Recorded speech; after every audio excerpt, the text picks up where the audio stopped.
I need to start by saying something that most people are going to dismiss outright. I have been teaching for 22 years. Before the integration opened the academies to off-world enrollment, I taught secondary physics at a boarding school in what used to be called Scotland. I have seen nervous students, traumatized students, students who fell asleep on their first day. I have seen kids who came to school running fevers, kids who came because they had nowhere else to go, kids who walked in like they already owned the room. I have never in 22 years seen what I saw that morning. Let me be precise about that, because when I write it down like this, in this official format, it sounds dramatic. It sounds like I am exaggerating for the record or trying to justify what happened afterward. I am not. I am trying to be as clinical and as accurate as I possibly can, because I know this report is going to be reviewed by people who were not in that room, and I want them to understand that what I describe is not a performance. It is not a misreading of stimulus. It is what happened. The girl walked in at 07:23.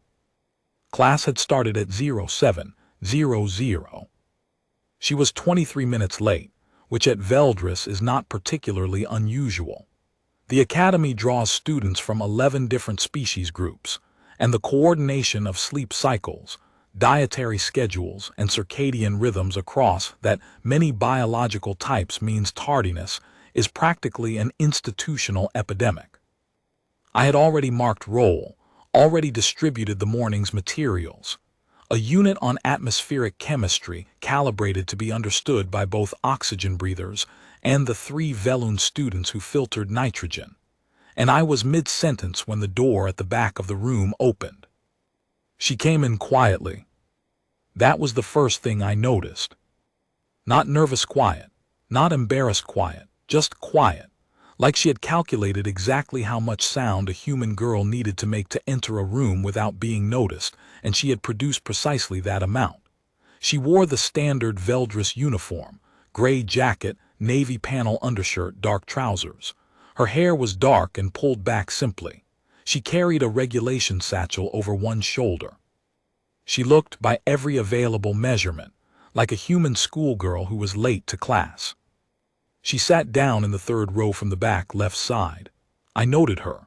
I made a small mark in my register, late arrival, female human, seat 7L, and I continued my explanation of tropospheric stratification. I want to note here, for the record, I did not think anything was wrong. Not yet. Okay, so I sit in the 3rd row middle section, not far from where she ended up sitting, and I noticed her right away when she came in because I thought she was a new transfer. We'd had 2 new enrollments that month already, one Velun and one partial Kalladite, the one with the 2nd set of elbows. So I assumed she was another new student, and I made a note to introduce myself later. She didn't make eye contact with anyone, which, that's not weird on its own. Lots of students don't, especially if you're nervous. But there was something about the way she sat down that made me look twice. I can't fully explain it. When you sit in a chair, right, you sort of settle. Your weight shifts, you maybe adjust, you lean a little. There's this small negotiation between your body and the chair. She didn't do that.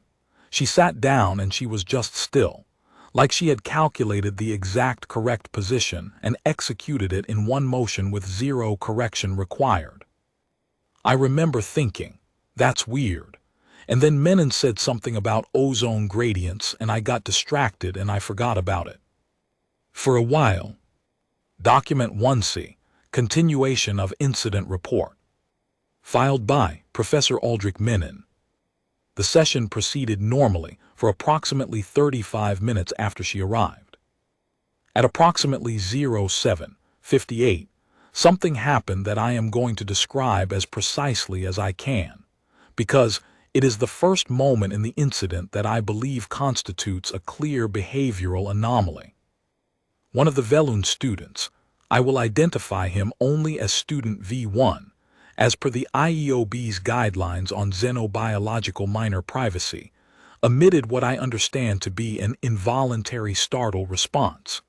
Velun startle responses are multisensory.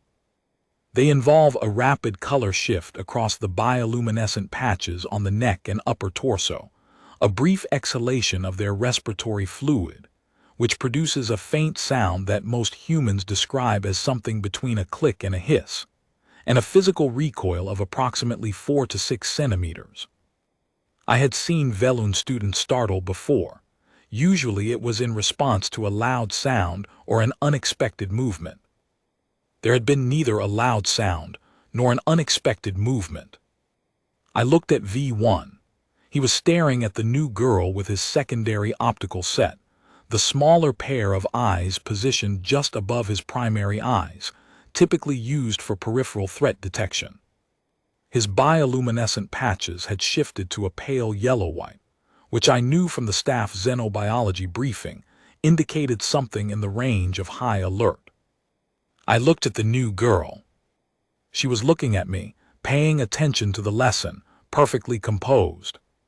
I looked back at V1. His patches were still yellow-white.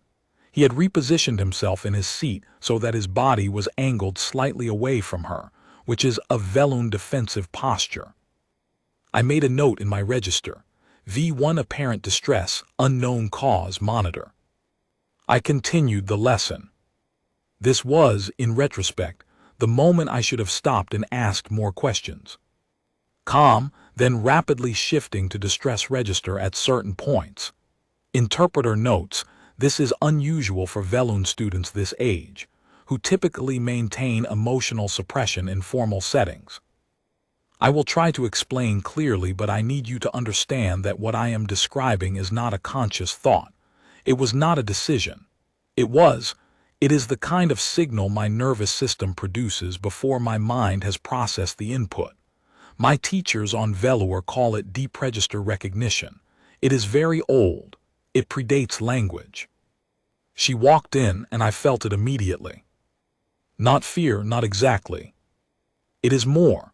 It is the feeling my body produces when the threat assessment layer of my neurology detects something that is large enough and dangerous enough and old enough that my body decides the appropriate first response is to be very, very small. To become a version of myself that takes up no space, makes no sound, produces no signal that might draw attention. I did not know what she was. I still do not fully understand what she was, but my body knew. I looked at her and she looked at me for one moment, just one moment, across the room, and I want to be precise here. She looked at me the way a very large, very patient animal looks at something it has no current interest in eating. That is the closest I can come to describing it, in a language that transfers across our two species. No interest, not yet. That was the most frightening part. Document 1E, continuation of incident report. Filed by Professor Aldrich Menon. At 08:14 I called on her. I had not yet gotten her name. The late arrival had disrupted the roll call, and I had not circled back to record it. So I called her by her seat number, the way we do with students whose names we haven't confirmed. Seat 7L, I said. Can you tell me what happens to atmospheric pressure as you ascend through the lower stratosphere? She looked up. And here is the thing that I find most difficult to put into words, even now, even with the distance of 2 days between that moment and this report. She thought about it.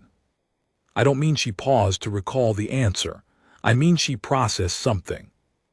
There was a fraction of a second, maybe 2 or 3, where something moved behind her eyes that had nothing to do with atmospheric pressure or exam anxiety. It was like watching someone flip through a very large internal index and select the correct response. And then she said, quietly and precisely, pressure decreases logarithmically as altitude increases.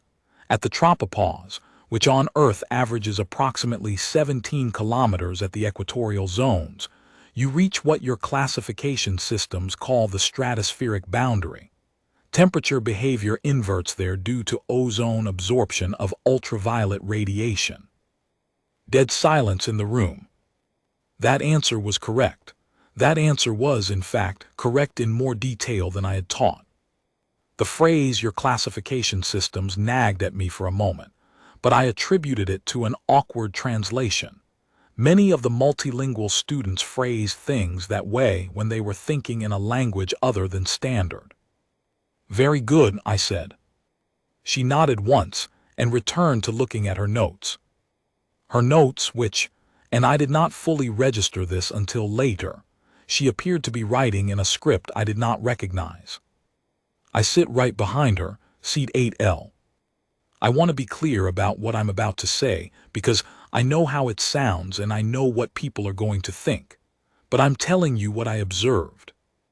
I was looking at her notes because she had this. I assumed it was a tablet at first, but it was too thin. Like, thinner than any tablet I'd seen. Almost like a piece of paper, but it had this faint luminescence to it, like the material itself was lit from inside. I thought it was some kind of specialty learning tool for a condition or something. We have a kid with light sensitivity who uses similar material. But then I looked at what she was writing. It wasn't letters.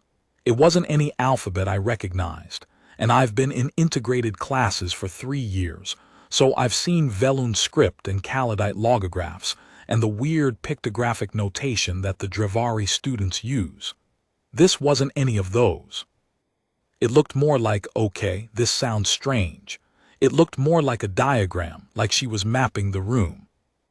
There were clusters of marks that seemed to correspond to where people were sitting, and other marks that I couldn't read at all. And in the center of the diagram, there was a shape that I realize now, thinking about it, was roughly the shape of the classroom.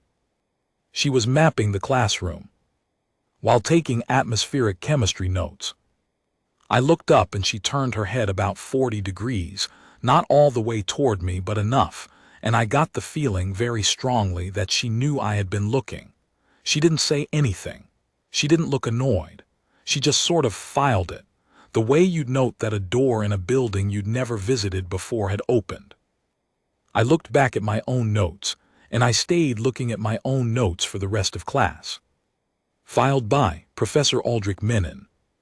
At 08:45 class ended, students began filing out. I watched her, I admit, more than I watched the others. I was curious about her notes, and I was still turning over the phrase "your classification systems" in my mind. I told myself I was being professionally attentive. I had not yet reached the point where I was honestly worried.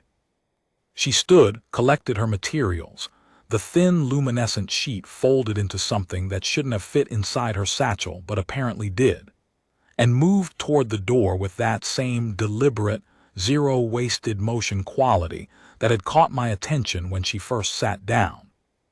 She was almost through the door when Reichel stopped her. Reichel I will identify him as student H2, as per protocol, but for the purposes of this narrative, I want to be clear that Reichel is a well-known behavioral challenge in the applied sciences wing. He is 17 human. From what I understand, came through the integration academies largely because his parents were diplomats, and his alternative was a standard municipal school. He has the kind of confidence that comes from never having been told no in a way that landed. He stepped into her path, not aggressively, just occupying space the way Reichel did. "Hey," he said, "haven't seen you before, you transfer in." She stopped. She looked at him. I was still at my desk, organizing the morning's materials, but I was watching because Reichel, and because something in the quality of the air in the room had changed in a way I can't fully articulate, only that I became more alert without being able to name why. "Yes," she said. Her voice was very level, not rude, not warm, perfectly calibrated. "Cool," Reichel said, doing the thing where he blocked the door just enough that someone would have to ask him to move. "What's your name?" She looked at him for a moment. "Myra," she said. "Myra what?" "Just Myra." Reichel grinned. "You from the Khalidite intake, you don't look." "Reichel," I said it from across the room, firm but not loud, "let the student through." He shrugged and stepped aside. But I watched his face as she passed him, and I saw something there that Reichel, who intimidated first-year students for recreation, who had made 2 Drevari students cry in his first semester, did not usually show. A flicker of something, not sure, not comfortable. He watched her walk down the hall, and then he looked back at me, and he didn't say anything, which was itself unusual for Reichel. Look, I'm not going to make a big thing of this, okay? I'm just going to tell you what happened. I stepped in front of her because it's a thing I do. It's not a big deal. I was curious. New student, whatever. She stopped, she looked at me. And I want to explain what that was like, because I know I sound like a coward, and I know it doesn't track with who I am. But she looked at me and something happened in my chest that I cannot explain. Not my heart racing. Not adrenaline, exactly. More like, you know when you're hiking somewhere and you come around a corner and there's a drop that wasn't on the trail map, and your body just floods with cold before your brain finishes calculating the distance. That. And she hadn't moved. She hadn't done anything. She was just standing there in the uniform with her bag looking at me. I asked her name. She said Myra. She looked at me the whole time like she was deciding. I don't know what she was deciding. But there was something very deliberate happening behind her face, and I got the very clear impression that whatever she decided, she was not going to decide it based on anything I did or said. And then Menon told me to move, and I moved. I'm not ashamed of that. I want that on record. I moved because Menon told me to. Not because I was scared. Inspector's note. Students' vocal register data indicates elevated stress response throughout this portion of testimony. Student requested the interview end shortly after this segment. She was the one who found it. I know the investigation is focused on the classroom stuff, but what I saw was in the east hallway, about 10 minutes after Applied Sciences let out. I was on my way to the hydration station. We have a Velun hydration station near the east wing because Velun students need to rehydrate their gill membranes between periods. And I turned the corner and she was there. She was standing against the wall, just standing. And I almost walked past because I didn't know anything was wrong, but then I saw what she was looking at. There was a maintenance drone moving through the corridor. Just a standard cleaning drone. They're shaped like slightly flattened spheres about knee height. They hum. She was watching it. I mean watching it, with the kind of focused, total attention I associate with not humans, honestly. The way the Velun students watch the maintenance drones sometimes, because they have more optical sensitivity and pick up frequencies of light reflected off moving surfaces that we can't see. The drone moved down the corridor and she tracked it with her head, maybe 5 or 6 degrees of rotation. And then when it disappeared around the corner, she looked up and she saw me. And I know this is going to sound like I'm building up the story, but I promise I'm telling you exactly what happened. She smiled. It was a very careful smile, very measured. Like she had looked up the correct human expression for I see you notice something you were not meant to notice, and I am now going to produce the expression that de-escalates the social risk of that observation. That was what the smile communicated. Not warmth. Not hostility. A calculation. I said hi, she said hi. I went to the hydration station. I told my friend Priya about it at lunch. Priya said the same thing had been happening in class. We both agreed it was probably nothing. Document 2D, Building Security Log, East Corridor, Level 2. The following is a partial transcript of flagged footage from the East Corridor, Level 2 cameras, captured between 08:47 and 08:53 on the date of incident. Camera systems at Veldris are standard galactic civilian grade. They capture biometric baseline data in addition to visual information. At 08:47:34, a student matching the description of the individual identified as Myra. No surname, no enrollment record as of this timestamp.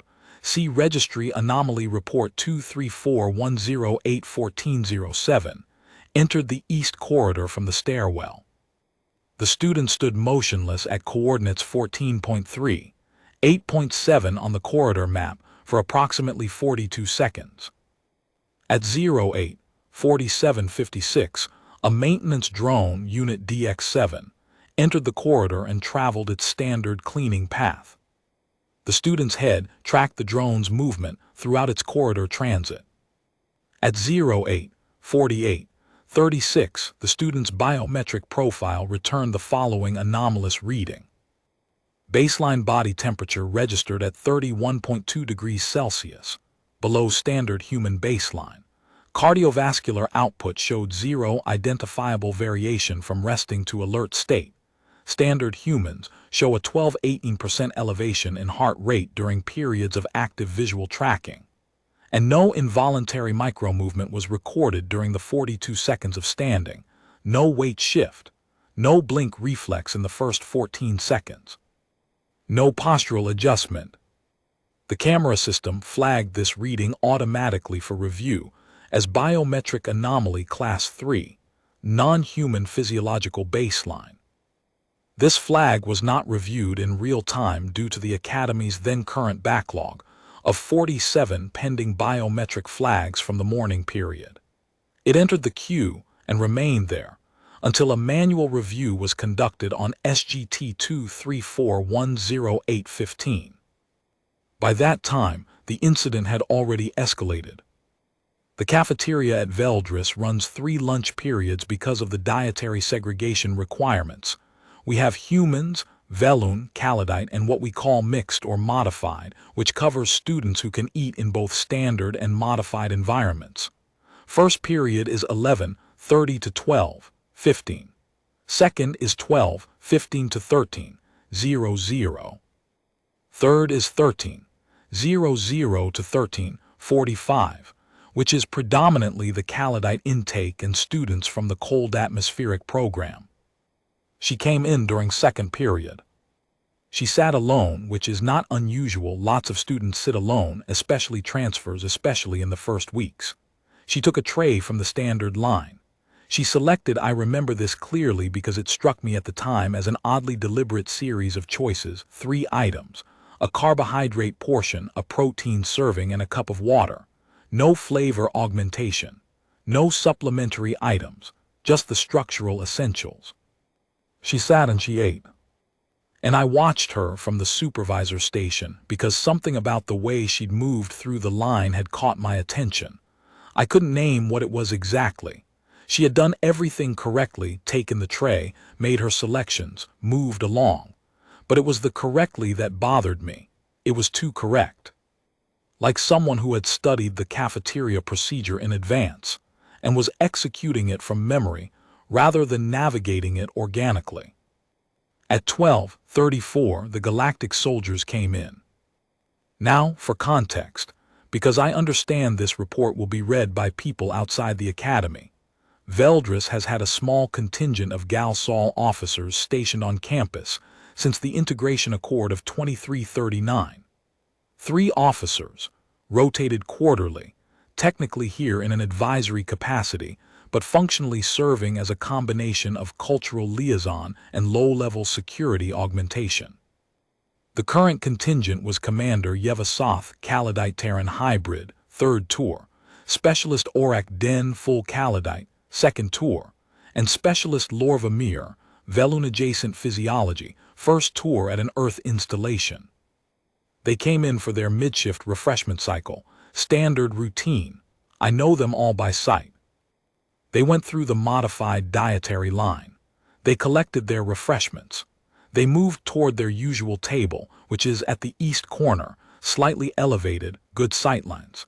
They always chose it, and students generally gave them space, not because of rules but because Galsol officers at lunch carry an ambient authority that discourages casual seating encroachment. Specialist Oragden stopped. He stopped in the middle of the cafeteria, mid-stride, and he went still in a way that made every Velun student in the room look up simultaneously, because Kalladite stillness at that scale carries a biochemical signal, pheromone adjacent, not true pheromone. that other species with atmospheric chemical sensitivity can detect. The Velun students went from eating to frozen in about 1 second. Den was looking at the girl. She was looking at him. She had stopped eating. Commander Soth, who had been half a step ahead, turned back. She saw Den's posture. She followed his gaze. She saw the girl. The 3 seconds that followed are, I understand, now among the most reviewed pieces of cafeteria security footage in IEOB history. Soth's entire body shifted into what I can only describe as operational posture. Her hand went toward her hip, not to her sidearm, which she was not carrying in the cafeteria, but to the space where a sidearm would be, a muscle memory that superseded conscious decision. Mir, behind them, had done something with her optical configuration. Velun-adjacent physiology allows a rapid iris expansion in response to threat stimulus, and her eyes had gone very large and very dark. The girl sat perfectly still. She looked at the 3 officers with something that I can only describe, even now, as patience.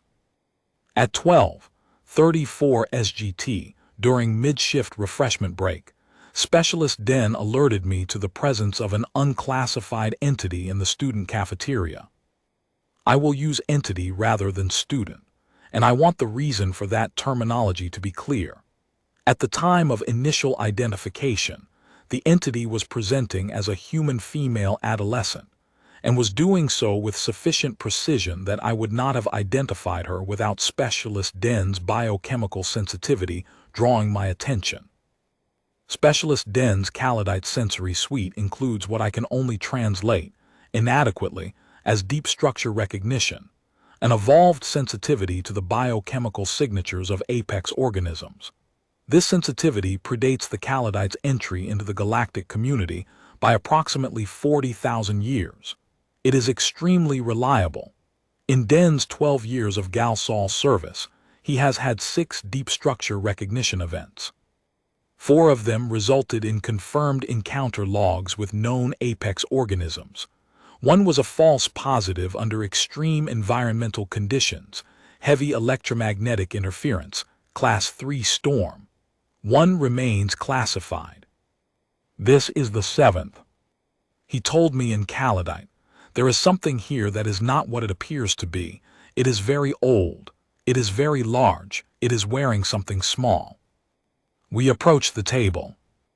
I will document the interaction in full. Soth, student, can we speak with you for a moment? Entity calmly, of course. Soth, may I ask your name? Entity, Myra. Soth, surname. Entity, I don't use one in this context. In this context, I noted the phrasing. I moved to the seat across from her and sat down, which is the non-escalation protocol for unclassified entities that are not displaying active threat behavior. Den remained standing. Mir remained standing. Soth, you're a new student. Can you tell me where you're enrolled from? The entity paused. A genuine pause. I noted this because every pause she had taken so far had felt engineered, selected for optimal social effect. This one was different. This one felt like she was making a decision. Entity, you know I'm not a student. Silence at the table. Soth, I'd like you to stay calm and... Entity, I am calm. Commander, I'm very calm. I've been calm for approximately 214 of your years, which is how long I've been waiting for someone to notice. Document 3C. Continuation of Cafeteria Incident Testimony. Witness Dara Moss. I couldn't hear what they were saying across the cafeteria. I could see posture, I could see expression. What I can tell you is that by 12:38, every Velun student in the cafeteria had left their seat and moved to the far wall. Not running, moving, quietly. The way they do when their atmospheric chemical sensitivity is telling them something the rest of us can't smell. The 2 remaining human students in that lunch period. There were only about 12 in second period that day, most of them human adjacent but classified separately. Those 2 stayed in their seats. One of them was Priya. She told me later that she stayed because she was too nervous to stand up, which I respect as honest. The girl, Myra, was talking to Commander Soth.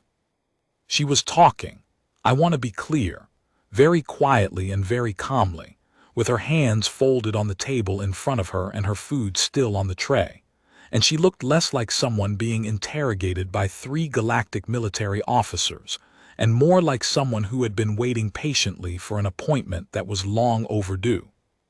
Commander Soth was listening. Specialist Den had sat down, which surprised me. Den doesn't sit normally in casual situations. He's high posture, operational.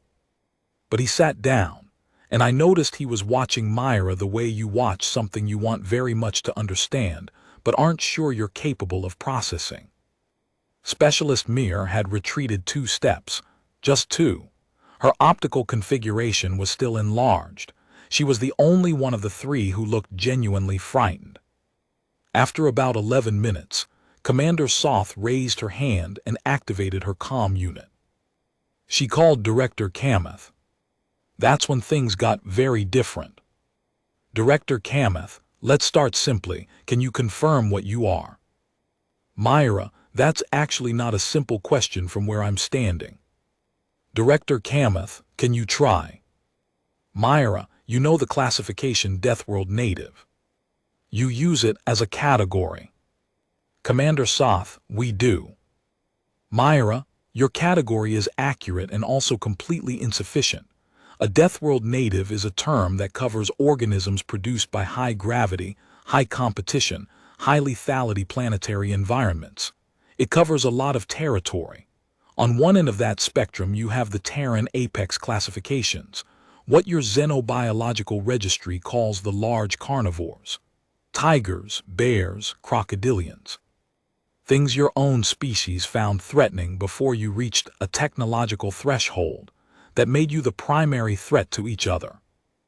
Director Kamath, and on the other end of the spectrum. Myra, on the other end of the spectrum, you have things that evolved on worlds where everything wants to kill everything, all the time, at every scale, across geological time periods long enough to produce something your sciences don't have a good category for yet. Commander Soth, Apex Plus classification. Myra, that's one name, it's not wrong. Inspector Von Remote, what does that mean practically? What are you? Myra, practically, I am approximately 240 Earth years old. My base form has a mass roughly equivalent to a medium-large terrestrial cetacean, a blue whale, you would say. My cognitive architecture is distributed, which means the unit of consciousness that is currently sitting in this room with you represents roughly 4% of my total processing capacity. The rest of me, you might say, is elsewhere. 3-second silence. Director Kamath, the body you're in. Myra is a form I constructed approximately 9 years ago using material I collected locally. I say constructed rather than disguised because it's more accurate. I did not put on a human shape. I built one. There's a difference. A disguise is something you can remove. This body grew, cell by cell, following a template I derived from approximately 4,000 hours of direct observation of human biology. It breathes. It digests. It produces the correct body temperature. Or approximately correct. I understand your security systems flagged me at 31.2 this morning. I'll adjust the calibration.